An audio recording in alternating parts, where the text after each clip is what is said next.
You gotta understand, the enemy's not the man, it's the mindset. Killing my people that's in a similar to COVID. No sense, how you take a life without a motive? Tired of seeing protest, dying to see progress. For the person that'll win in the end, doesn't really matter what's the color of the skin. When the bullets scatter, when they bleed from within, haven't we shed more blood than these tears?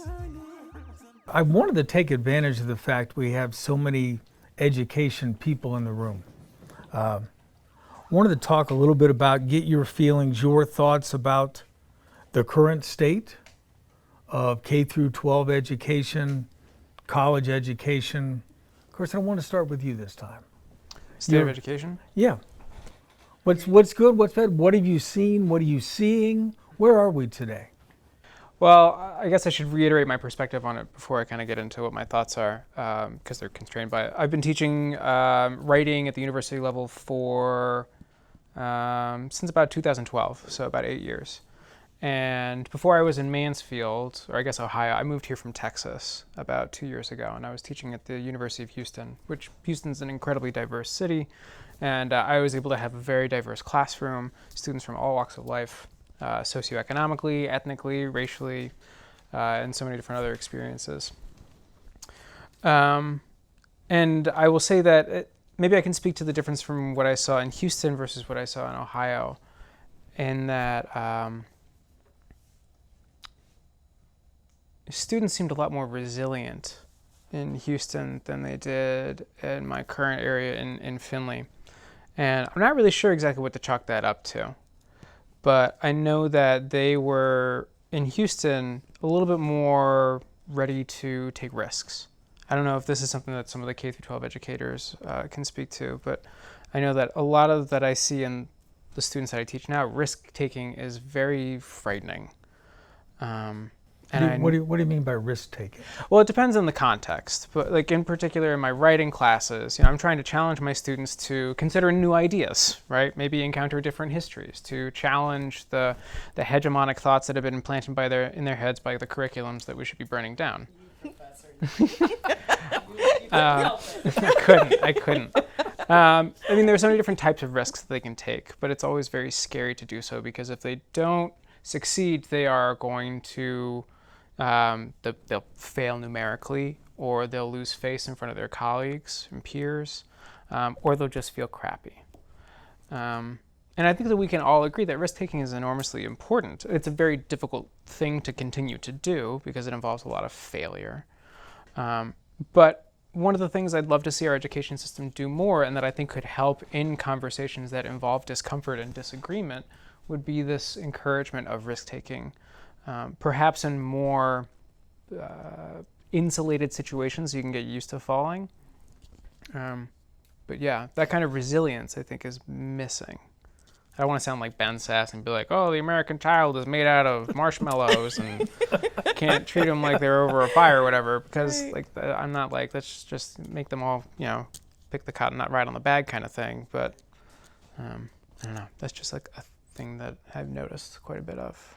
And I feel like I'm always coming, but I also think it's because how we started teaching to those tests, like critical thinking went out of the window. We don't have a lot of critical thinkers. When you challenge them to think, people do, they want it to be readily, disposable to them. So we spent too much time teaching to those tests. We took a lot of their critical thinking away from them in just the way that it's taught. What I found in teaching in an urban school, which was really interesting, that I didn't, we spend the better part of that teaching to the middle half and the bottom, and like the kids who would be critical thinkers aren't gaining enough information, and we're not lifting those kids up from the bottom. So unfortunately, I feel like we fell into this line where we celebrate mediocrity to a point that it's frightening. Like, it was extremely frightening to me. So that was important as I raised my two children, that they thought critically, that consistently, those were conversations that we were having. That was stuff that I brought up. And it did very well, but I still see my daughter, she went away, and the minute she got her first C, Keely graduated valedictorian, she called me and just like, oh, I'm failing. I mean, it was just absolute. And I said, no, this is the time where you get to figure out who you are. You might decide that you want to be something else in college. That was just extremely uncomfortable for her. And so I do. Scary. From your perspective, Chris, leading a high school. My perspective, I align with what you just said right there. I mean, the test is a huge problem, I think, in schools, and it has led us to teach to that middle of the road gap. You know, you're trying to get those kids that are not so successful up to a certain level, and a lot of times you're not challenging the kids that need to be challenged, and so that they're getting uncomfortable in their situation and learning from that. I've always told my son and kids around that you need to be uncomfortable in order to get better, no matter what you're doing, whether it's sports or school or life or whatever. If you're always comfortable, you're the same person. And I think the tests are a huge hurdle in that, to be honest with you. Where'd the idea for those tests come from? Anybody remember? Which ones? Any of them? I mean, let's go back. I think it started with what, the freshman proficiency Ninth grade test. proficiency, Right. then the 12th grade, then Right. the OGT, then EOCs. What drives that? Is it federal funding? Like you have to meet certain benchmarks? Look, we're both like looking White like supremacy. it's like it's so, Well, I mean, I'm being somewhat tongue-in-cheek, but not like, I think the contemporary testing roots are in just the way in which we're societally trying to create markers and attainments and spaces for failure, like voting rights registration. I'm just thinking about historically of what you put in place when you are trying to sell people a package of equality and opportunity, when all the systems are set up to deny that. So then there's this, I mean, I know this, people are like, oh, it's too deep. And I'm like, no, we have to have reasons, for it, because otherwise it falls back on the ways in which you build these systems, which is the individual is lacking, right? And that's the problem with the way we need to understand, individual behavior and then systemic behavior. So I was just like, with testing, it does become this sort of middle of the road place where we can't inspire young people, we can't inspire kids to be critical thinkers and give them opportunities, because it's largely, it's just maintaining this sort of past behavior where I just keep thinking about it as scarcity models. We're so full of fear, and we're always operating on scarcity when, it's just a couple weeks ago, they're just, in this pandemic model where you're like, they just printed more money. It's like, the fact that we're all in this rat race and it's so intense, and you go, wait a second, oh, this is a game, literally constructed from the moment that the country is founded on all these different mythologies. But so that's the thing, is I just wish we all could try understanding that everyone's lived experience is totally different and intense, and we're all in different levels of fear, but you got to look at the whole system, and that's the thing, is like, but race is a fundamental framing factor. That's how you build racial capitalism. You're like, look over here instead of over here, how it's actually playing out. And it really is the same model of a handful of elite folk while the rest of us duke it out. And that it was created. So, I'll stop because it's my favorite history to tell, because I'm like, everybody needs to know it. I was like, you see me in the street, they're like, avoid her, she's coming at you. I'm like, Bacon's Rebellion, you got to know it. Genocide. Anyway, sorry, I thought I'd spice it up. But like as a tool of division, kind of, right? It's trying to sort people into boxes and make it easier for the powers that be to say, oh, anybody who doesn't necessarily look like a cisgender, heterosexual, middle-class white dude, you go over here, which is lacking, right? Like I see this all the time in writing, because language is incredibly important to all of us, right? Our language is something that helps represent us. It's a marker of who we are, where we've come from, who we consort with, what communities we're a part of, what histories we care about, all this kind of stuff, right? And I spent a lot of time working in a writing center before I came here, and we were always trying to figure out, like, how can we make it so that we are not agents of the white state trying to have all of our students who might not speak a white kind of English be discriminated against by their writing instructors, because there are so many different grammatically correct ways of speaking English that are not necessarily the way that I speak, right? But for whatever reason, dudes like me have been in power for a long enough time that this is what we assume is the right kind of English. And so like just another tool for white supremacy to reinstate itself over and over and over again. No one wants to hear that because it just sounds like something over there that you can't relate to. But it's like you break it down in basic ways, and and that's what I want to do with education, is make it accessible. Like you're using some of the big words, and those are good words, right? Words matter, but we also still that's how we, it's education is that space of distancing ourselves from each other, and is an opportunity. But yeah, I definitely don't want to nominate things. It 100%, he asked if it was based on funding, but it is. And then realistically, if you've ever looked at any of those third grade tests, proficiencies, or fourth grade tests, they ask questions like, what would you wear if you went to a regatta? What would you do? Now, how would an inner city student... Regatta? Yeah. How would Wow. an inner city student understand that? But, if you were a wealthy kid who went to a prep school in Manhattan or somewhere and you saw these beautiful boats and you understood what that was, it really is. It's a separation. And then those schools will get more funding because how well are those kids going to test? I mean, it really is. It's a horrible unequalizer. So it's just, I always say you don't want to bring something political in it, but when you think about the administration who brought those standardized testings in, sometimes we got to follow those patterns realistically. And it's like she said, that's a long, ugly story that we'd all cringe at. But realistically, those are some of the things that happen. And it very much so, it makes a clear separating line in what kids are proficiently testing on that test and how they're doing it. But if you ever look at those questions, even if you look at what AP studies are still on, when there's this challenge of should we still be using Huckleberry Finn? Should we still be using these books that use horrible racial slurs and all of those things? And I always think about that. They used that book when I was growing up, and how is it to be an honor student sitting in an honors class where I graduated with 355 students and 5 of us were African American. So it's and you have to still sit and people say, oh, it's a wonderful story about a young black boy in a relationship with a man. An older black man in a relationship with a boy. I was like, who was his servant?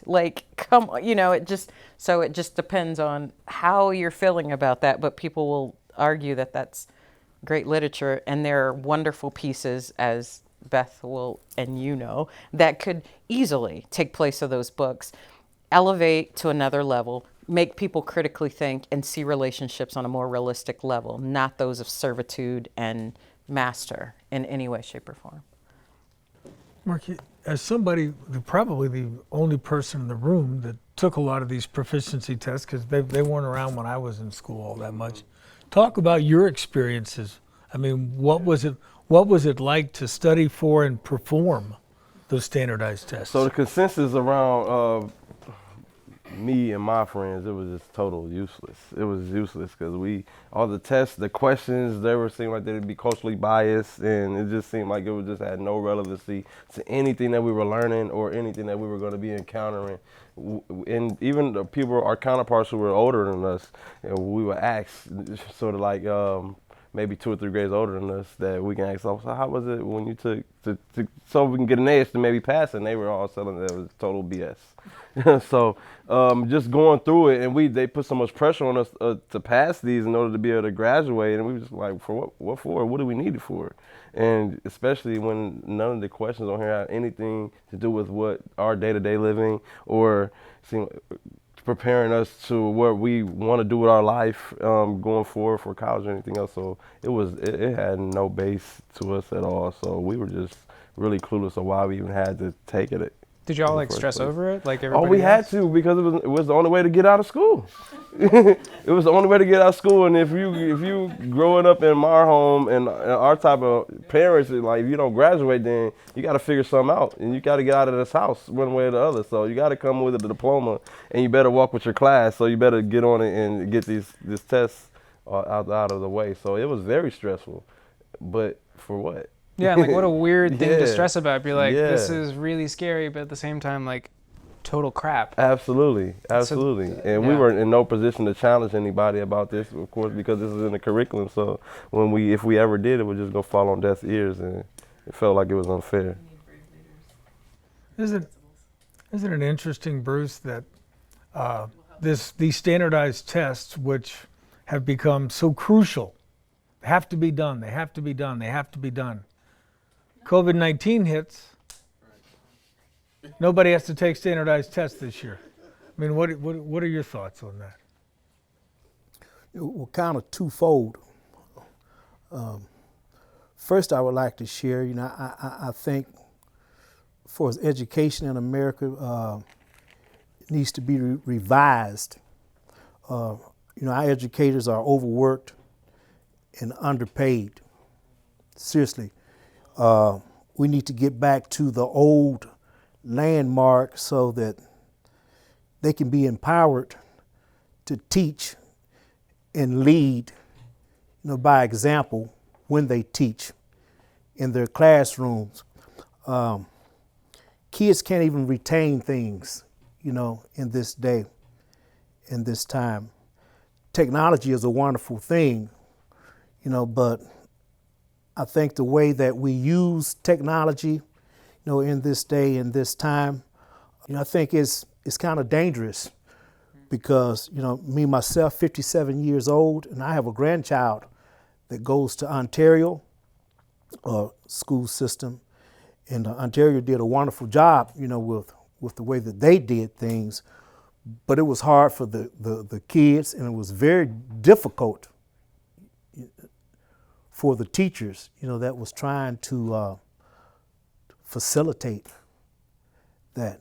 So I think, as a nation, we need to invest in our education more, and do better, by our educators. Now, I like to reflect off of something that Marquis shared, as it relates to the test. He said the test was culturally biased. Now, brother, you blew my mind when you said that, because when you talk about culture, in America, in my opinion, is the only place on the planet that is the country that does not have culture. To define culture in America, you really pulling off a grand thing. Seriously, and the reason I say that, America is composed and made up of people from all walks of life. It's just like a great big fruit bowl, man. You throw all different type of fruits in the bowl and you shake it up, and it's what you get.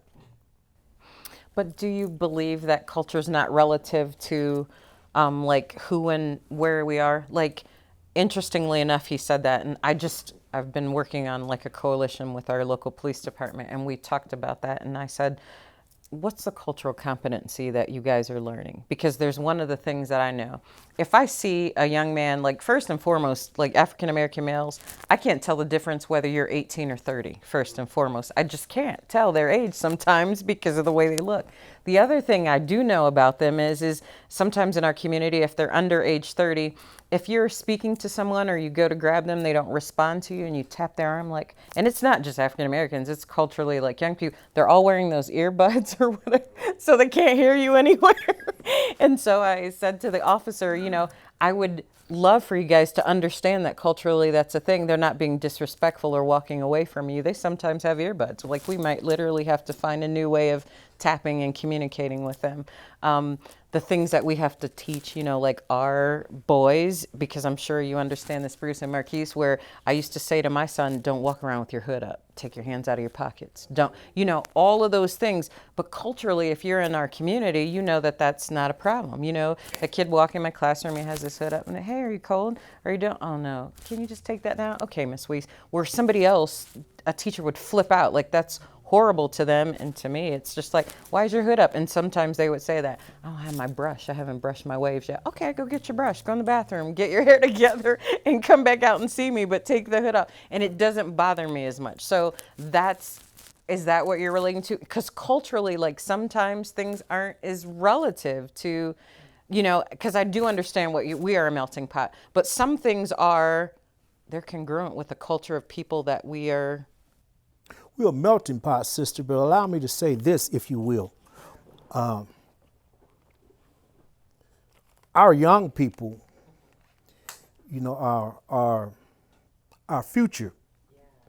And as a middle-aged person, it's time for me to get off the track and lead by example. Suffer the little children to come unto you and forbid them not, for such is the kingdom. Just being a little biblical, because I am a preacher. But perfect analogy, and I shared this earlier in the week.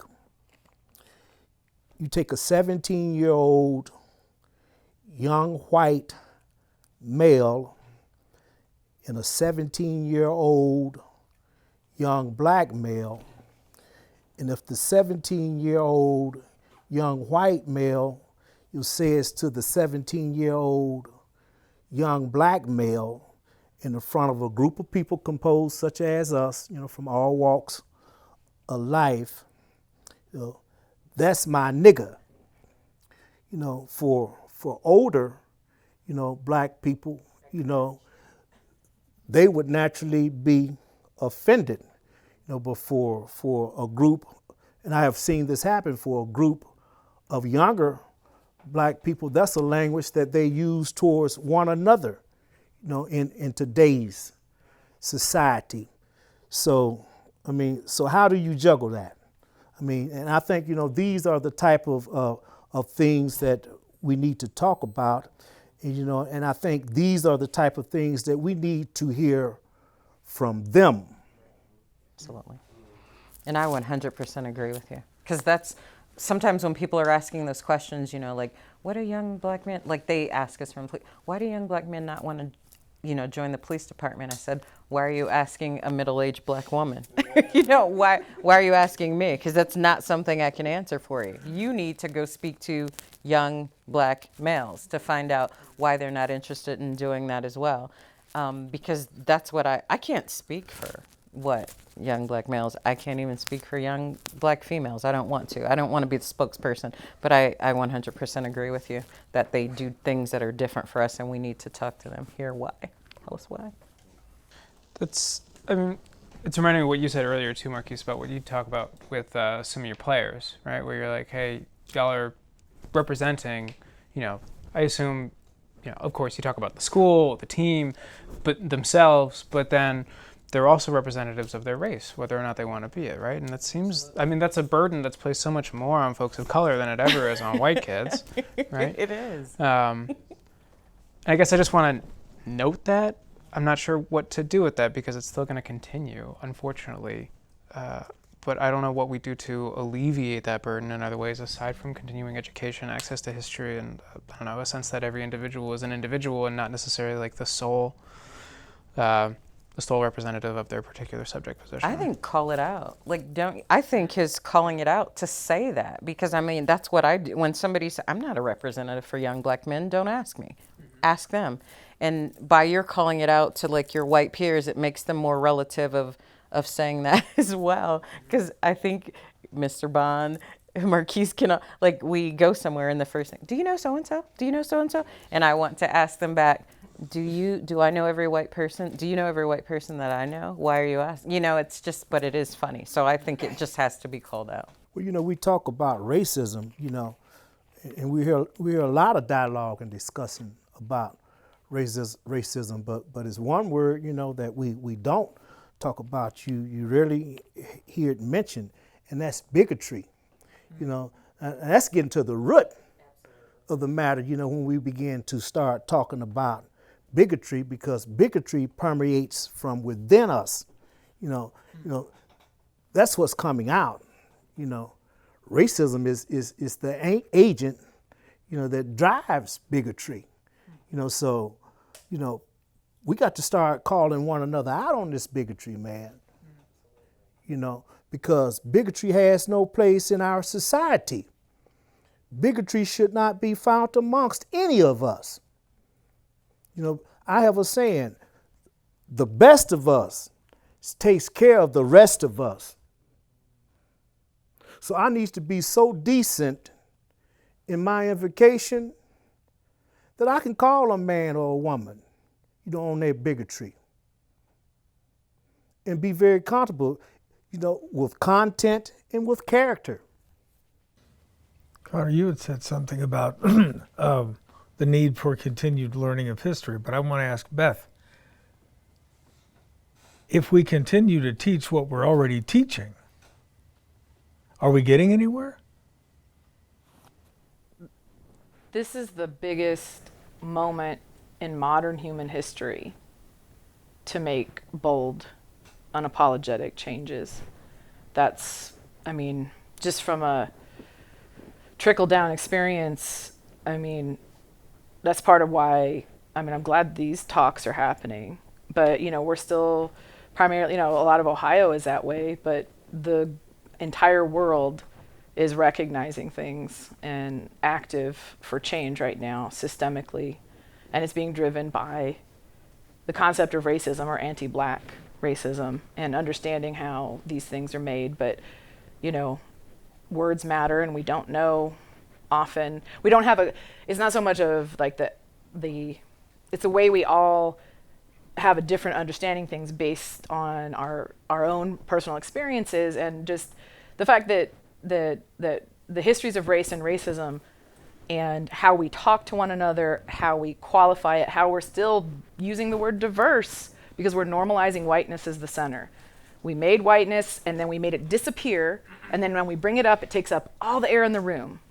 And so it's very challenging because I'm also recognizing intergenerationally how much things, you know, so often the challenge is we're talking about the same thing, but our words blow it up, right? And because we're just so typically not comfortable or not able. I realize like sometimes I talk too freely about it and I upset people in all kinds of different ways, but that's why I'm always like, talk about white. Let's white it out. Whitey, extra white with white on top. Let's just get it out there.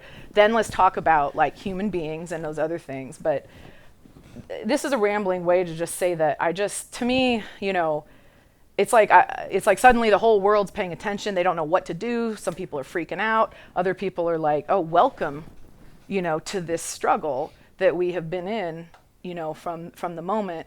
So I just want us to have radical imagination, to think big, and, you know, try not to be in a place of constant fear.